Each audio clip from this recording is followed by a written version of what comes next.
Alors, le numéro 36, on dit « Voici les données d'une distribution à deux variables x et y. Détermine l'équation de la droite de Mayer. » Bon, c'est sûr qu'ici, on n'a pas de contexte, mais ce que je remarque dès le départ, on se souvient que la droite de Mayer, ce qu'on devra faire, c'est la moyenne. Une fois qu'on aura divisé notre distribution en deux groupes égaux. On parle de groupes équipotents, donc de la même quantité. Il faut faire attention dans un premier temps, je me rends compte que ma variable x ici, mon tableau n'est pas ordonné. Donc, je l'ai ordonné pour vous. On va travailler avec ce tableau-là ici, qui est ordonné. OK? Ce que je dois faire, je dois diviser ce tableau-là en deux parties égales. Donc, on regarde combien qu'on a de données. 1, 2, 3, 4, 5, 6, 7, 8, 9, 10, 11. On a 11 couples de données. Pour aller trouver le milieu, je vous rappelle qu'on fait 11 plus 1 divisé par 2. Donc, 11 plus 1, 12, divisé par 2 qui fait 6. Alors, 1, 2, 3, 4, 5, 6. À ma sixième donnée, donc, c'est ici que je vais devoir couper en deux groupes. C'est ici que ça va se passer. On comprend à ce moment-là ce qui se passe. Il se passe que 16 et 19 feront partie des deux groupes à la fois, puisque je coupe directement sur ces nombres-là. Mayer est basé sur la moyenne des sous-groupes qu'on vient de créer. Alors, j'ai fait quelques calculs pour vous. Entre autres, j'ai trouvé que pour le sous-groupe qui est ici, en faisant la moyenne, bien sûr en incluant le 16, j'ai obtenu 12. Pour ici, en incluant 19, j'ai obtenu 15. Bon, je vous rappelle, faire une moyenne, c'est pas sorcier. Par exemple, pour le 15 ici, je fais 12 plus 11 plus 17 plus 15 plus 16 plus 19.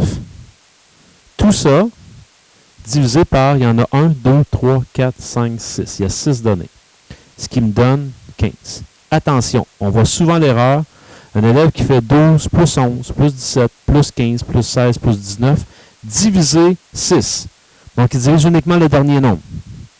Donc, on fait attention. Soit j'utilise mes parenthèses ou je fais un égal avant de faire ma division par 6. De toute manière, on sait qu'on devrait retrouver un nombre qui se situe entre 11 et 19. Le plus petit, c'est 11, le plus grand, c'est 19. Donc, soyez vigilants là, lorsque vous faites vos calculs. Je poursuis de l'autre côté. De l'autre côté, bien, je prends le groupe ici. 16, je le reprends jusqu'à 29. J'ai trouvé pour vous 24. De la même manière ici, avec le 19 que je reprends aussi là, j'obtiens aussi 24. Si je me rapporte au principe de calcul de Mayer, on vient de trouver M1 et M2. M1, ça c'est le point 12, 15, alors que M2, c'est le point 24, 24.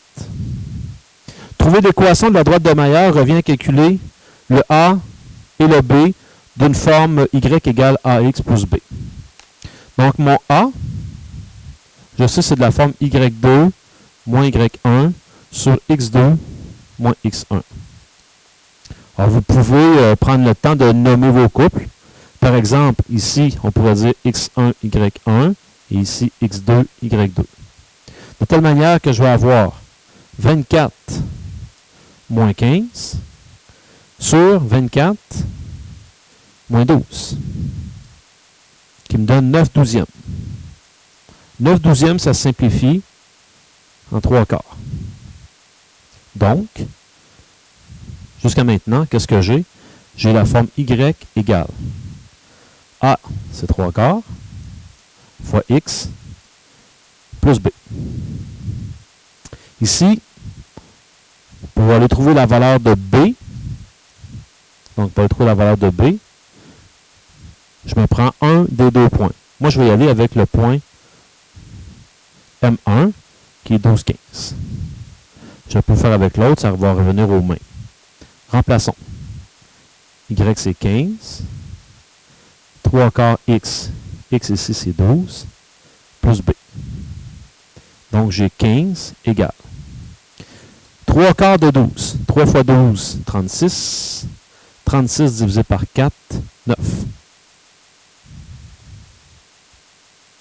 Donc, je vais soustraire 9 de chaque côté. j'obtiens 6 égale B.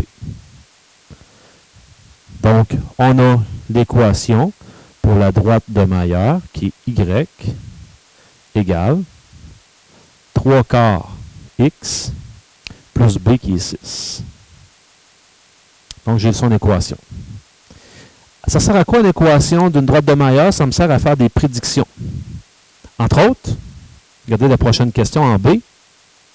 On me demande, à l'aide de la droite que je viens de trouver, à l'aide de celle-ci, on me demande de trouver la valeur de Y pour un X qui vaut 20.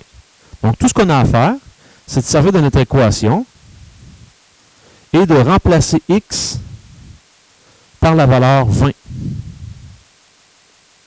Donc, ici, 3 fois 20, 60. 60 divisé par 4, 15. Plus 6, ce qui me donnerait 21. Je vous rappelle ici, on n'a pas de contexte. Donc là, on ne sait pas exactement c'est quoi le 21. Deuxième forme de question qu'on peut me demander, c'est maintenant de trouver la valeur de de X lorsqu'on me donne la valeur de Y. Alors, je vais procéder à peu près de la même manière, mais là, c'est le Y que je vais aller remplacer dans mon équation. Ce qui va faire en sorte que je vais avoir 12 égale 3 quarts X plus 6. Et là, vous servez des concepts que vous connaissez pour résoudre une petite équation. Entre autres, ici, il faudrait faire moins 6, donc je me retrouve avec 6 égale 3 quarts X. On peut faire fois 4 de ce côté-ci, fois 4, donc 24 égale 3x, parce que des 4 s'annulent. Je divise par 3 à gauche et à droite.